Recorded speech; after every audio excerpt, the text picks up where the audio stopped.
Hi, I'm Simon Duke, Managing Editor at Expana. Here's the roundup for Friday the 13th of March. The US says it will loosen sanctions on countries buying Russian oil and petroleum loaded on vessels at sea in a bid to curb price rises. US Treasury Department Secretary Scott Bessent said it was a temporary measure to promote stability in global energy markets during the war. The authorization will last until the 11th of April. As a result, Brent futures dropped to $99.75 a barrel early on Friday morning. Oil may be important, but shipping is more critical in this crisis because the Strait of Hormuz is a global trade checkpoint.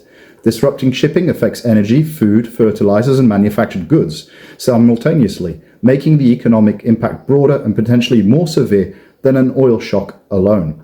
By mid-March, 2 weeks into the conflict, normal commercial shipping via the strait has largely stopped. Maritime data shows traffic reduced from about 150 daily transits to only a handful of vessels. More than 100 container ships are, as of today, reportedly stuck near the strait, waiting for the situation to stabilize. In practice, the strait is not formally mined or legally blockaded, but threats and attacks have created a de facto closure. The United Kingdom Maritime Trade Operations UKMTO Centre is tracking incidents in the strait. For the period of the 28th of February to the 12th of March, UKMTO has received 20 reports of incidents affecting vessels operating in and around the Arabian Gulf, the Strait of Hormuz and the Gulf of Oman.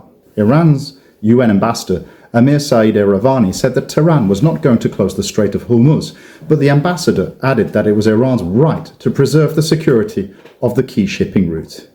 Longer shipping routes increase fuel consumption and delivery schedules considerably.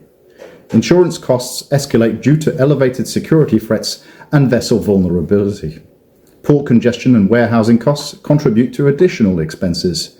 Maersk's chief executive, Vincent Clerc, in a recent interview with the BBC, stated that increased shipping costs will be passed through to stores and producers, and ultimately the end customers. Visit expanamarkets.com to read all our coverage of the Middle East conflict. And as always, thank you for tuning in.